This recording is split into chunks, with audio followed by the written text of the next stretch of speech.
Hi viewers, welcome to our channel. ప్రస్తుతం మనతో పాటు సీనియర్ జర్నలిస్ట్ దాము బాలా సార్ ఉన్నారు. వారితో మాట్లాడదాం.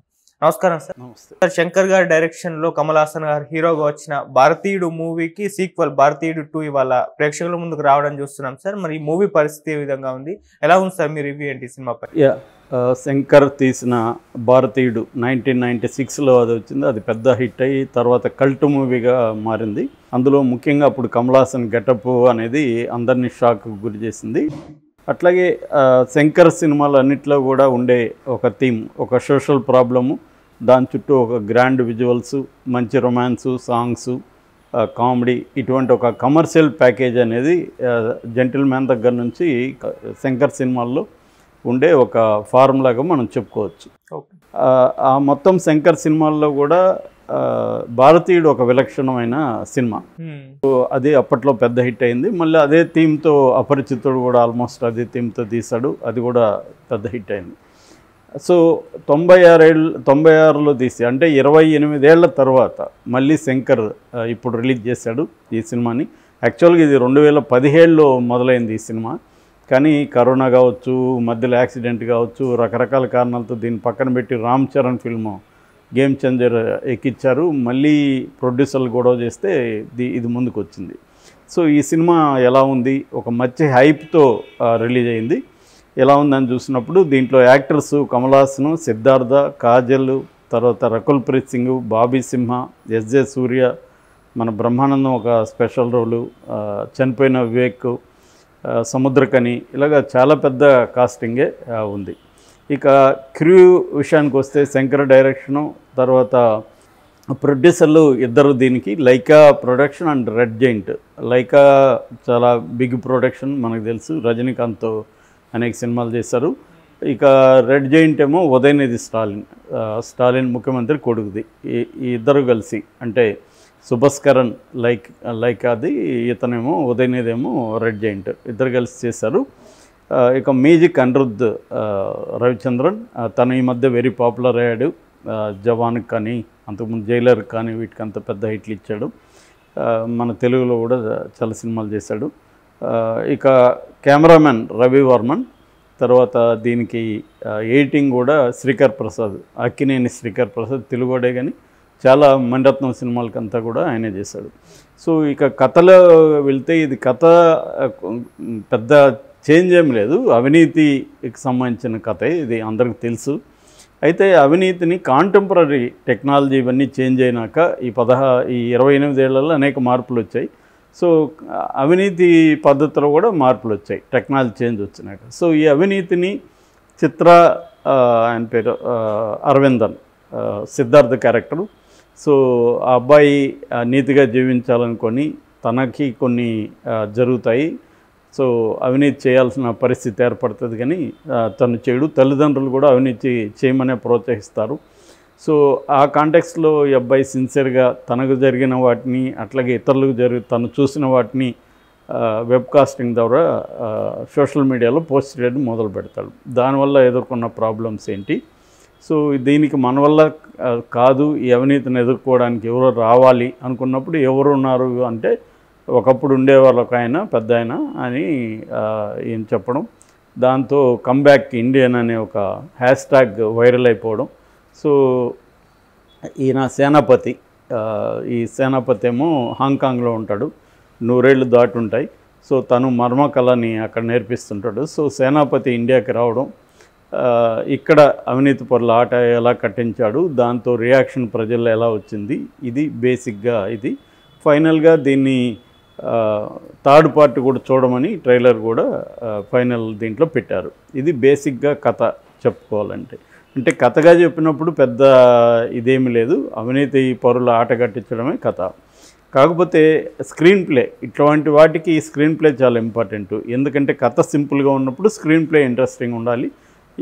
ఈ సినిమాలో స్క్రీన్ ప్లే తీసుకున్నప్పుడు చాలా ఫస్ట్ ప్రాబ్లమ్ని ఇంట్రడ్యూస్ చేయడం, తర్వాత ప్రాబ్లమ్ని ఎలా ఫేస్ చేస్తున్నారు చూడడం, ఆయన ఎవరో రావాలని కోరుకోవడం, ఆయన రావడం, ఆయన ఇంట్రడక్షను, ఆయన రావడం, ఈ పద్ధతిలోనే జరిగింది. ఫస్ట్ హాఫ్ అంతా కూడా మనకి ప్రధానంగా introduction of the problem, introduction of the characters, ఇవి జరుగుతుంటాయి. సెకండ్ హాఫ్లోనే మేజర్ డ్రామా కావచ్చు, యాక్షన్ కావచ్చు సెకండ్ హాఫ్లో తీసుకెళ్లారు. సో ఇది 3 గంటల సినిమా కావడంతో ఫస్ట్ హాఫ్ బోరింగ్గా సాగిందని చెప్పాలి. ఫస్ట్ ఒక 15-20 మినిట్స్ ఇంట్రెస్టింగ్గానే ఉంది.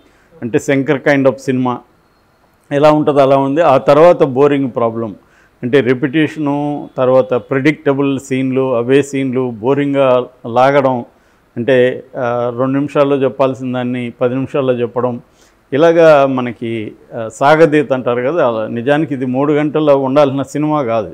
2 గంటల 10 నిమిషాలు ఉంటే సరిపోయేది యాక్చువల్గా. కానీ సాగదీత చేసుకుంటూ వెళ్ళారు. సో దానివల్ల ఫస్ట్ హాఫ్ అయితే చాలా బోరింగ్గా ఉంది.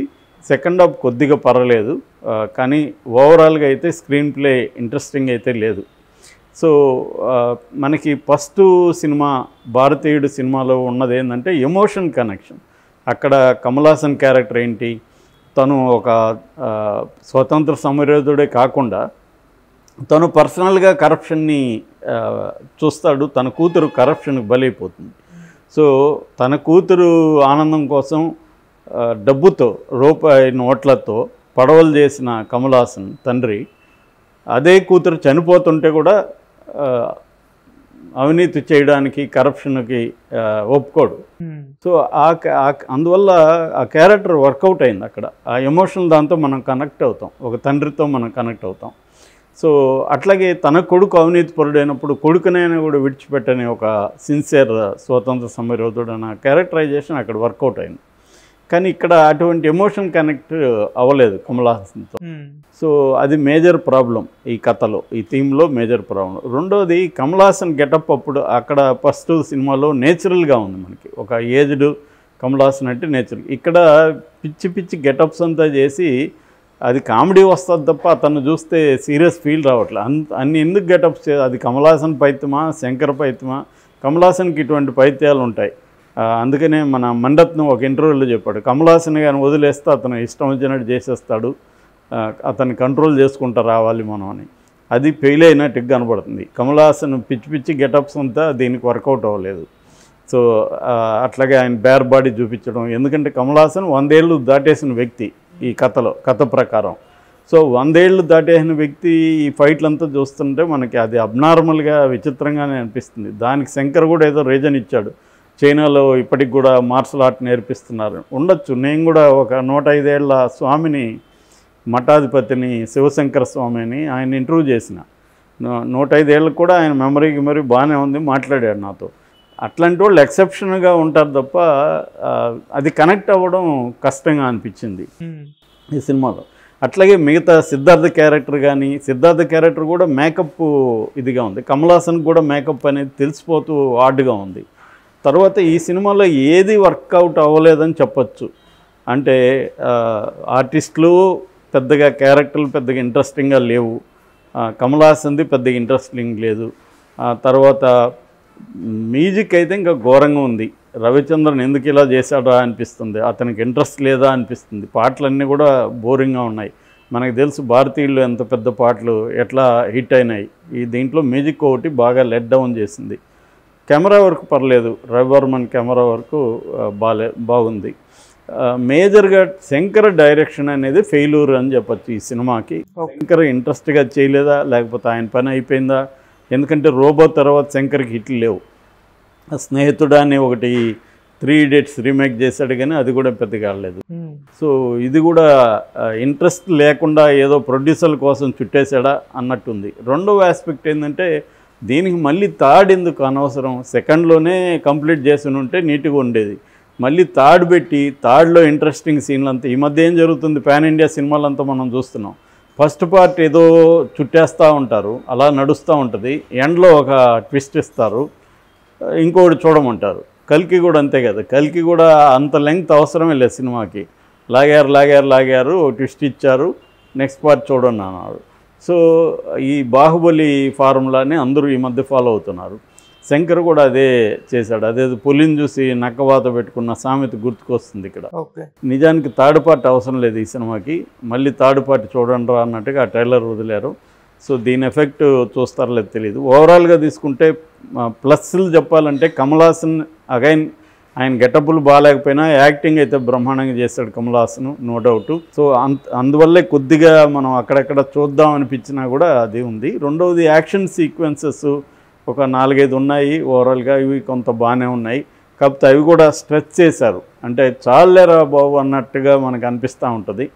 సో అదర్వైజ్ అవి యాక్షన్ సీక్వెన్సెస్ బాగా చేజింగ్ యాక్షన్స్ బాగా చేశారు. నోటి చాలా బాగా వచ్చింది. అలాగా కొన్ని చోట్ల ఎమోషనల్స్ వర్కౌట్ అవుతాయి. ఓవరాల్గా కమల్ హాసన్ యాక్టింగ్ కావచ్చు, యాక్షన్ సీక్వెన్స్, ఎమోషన్స్ ఇవి వర్కౌట్ అయినాయి. మైనస్లు అయితే అన్ని మైనస్లే. First half major minus, first half అంత లెంగ్త్ అనవసరం. రెండోది old predictable stuff, music minus, ఇంకా స్క్రీన్ ప్లే మైనస్. ఓవరాల్గా అయితే